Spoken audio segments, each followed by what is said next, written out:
Hey everybody, welcome to this week's Shrink Wrap. I'm Livia, and this week we're going to talk about congruence. So how to match our speech, our facial gestures, our body language with what we're actually saying.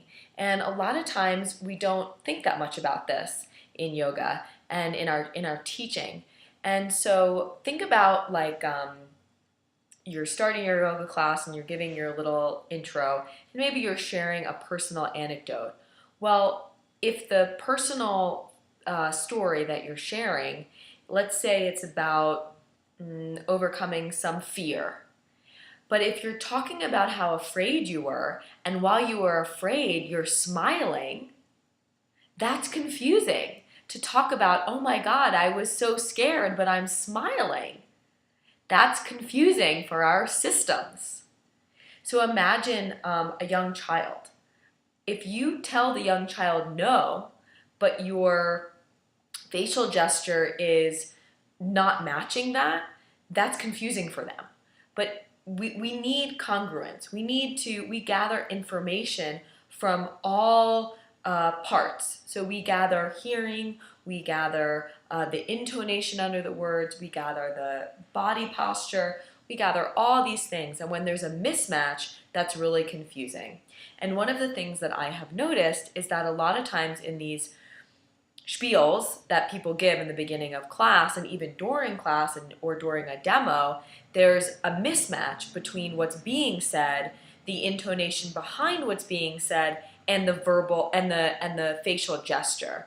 So it creates this or perpetuates this state of confusion for the student, and it also creates sort of this weird faux understanding of what's happening. So it's like, oh, this yoga teacher is talking about this terrible thing that happened or how angry they were, but they must have clearly overcome it because they're smiling and it's all okay. Well, that may or may not be true for the person telling the story, or vice versa. You might not be that believable. So the students might think you're a crock of shit, basically. So it's really important to match what you're saying with what you're showing and with what's underneath. So I invite you, if you're willing, to practice noticing the times where your emotion that you're expressing verbally doesn't match the facial gesture. So this is something I actually discovered a few years ago, which was I would be like, why the hell doesn't this person get that I'm mad? Like, why is it that I have to repeat myself so many times when I'm upset, when I'm angry? And I discovered, oh my God, I'm smiling when I say that I'm angry. I would say, I'm really angry right now. And it would be as if I was brushing it off. And when I realized that this is what I was doing, so notice right there, my eyes got big, my eyebrows raised, and I said, when I realized, like I was surprised. So my facial gesture is showing surprise. And believe it or not, facial gesture is much more universally recognized than might be believed. Ekman did studies on facial gestures, and what was found is that it's much more universal than what we might think. Oftentimes when the eyes dilate like this is a universal symbol for fear. Animals do this, where the eyes get very big. And actually in pack animals, it's partly how they communicate danger. And they communicate through the way the eye looks. And if the eye gets very big and enlarged, then the pack knows danger, danger. That's one of the ways that they communicate. And so often if you'll see someone who is in a state of shock, their eyes will look like that. They will express that they are experiencing danger, okay? So back to the story I was sharing, like I discovered that I smile when I am angry. And so I worked really hard to match being able to keep a straight face and say, I'm angry right now. I'm upset right now. I'm angry right now. And just look the person in the eye and say, I feel angry right now. What's happening is not okay. And so for whatever reason in the yoga world, I have hypothesis hypotheses of why this is, but for whatever reason, we do this thing where we express and what should be actually a very clear, definitive, perhaps even intense emotion, but our facial gesture doesn't match that way. Our facial gesture is often uplifted, which is weird.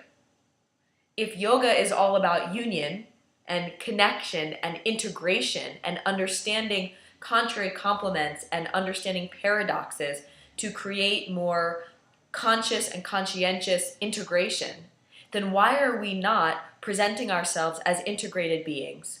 And when we present ourselves as saying one thing with the intonation under the other and the verbal expression as another, that is very confusing. And not only is it confusing to our students, but it is confusing to us. And so we keep feeling like, oh, I'm not, like, there's still a missing part. So the invitation is twofold. The first is what I mentioned before, being that catch yourself, okay? I want you to work on catching yourself. Does your emotional, the expression of your emotion match what you're doing with your body, both in gesture and with face, okay? Like, for example, you could be saying that everything's really totally fine and it's all really okay and you're totally fine, but you're backing away from the person. So you're saying and doing different things. So that's the first way, is catch yourself and just notice and observe, okay? Just so you start to get to know some of that for yourself. The other piece is try to do this matching while you're teaching, okay? So if you're giving, a little spiel in the beginning and you're telling a story or a personal anecdote and you're expressing an emotional state, I'm gonna really bring us all as teachers a really big call to action to, it's okay to match your visual cues, your facial gestures, your hand gestures with the emotion. So if you're talking about something that pissed you off, it is okay to say that you're pissed off and look that way. It's okay. Try it out. Just try it on. And if you're talking about something that's really exciting and really amazing, it's okay to express your excitement about it with every cell of your being. But what's confusing is if you talk about how shitty something was and your body doesn't say that. Okay? So integration and congruence. You can even practice that. It doesn't have to be in the beginning of class. It could be during a demo. If you're expressing how hard the pose is, express how hard the pose is. If you are, it could be at the end of class, but it's however it's showing up for you, beginning, middle, or end, be congruous, be integrated, match, be matching, all right? So that's the invitation this week, and I'm really curious to see how this goes. So give me some feedback, okay? So, put in comments here, and write to me if you want. It's lgsyoga@gmail.com. If you like this video or found it useful in any way, or you want to, give it a share, please do. Facebook, Twitter, send it to a friend, all of that. And I hope it goes really well. I'm curious to see what you all find out. So be congruous, be integrated this week, be matching in your verbal expression and your facial gesture. And I think you'll find that it's a really rich discovery, okay? So really embody yourself this week, all right? Okay, good luck, and report back. Okay, until next time, bye.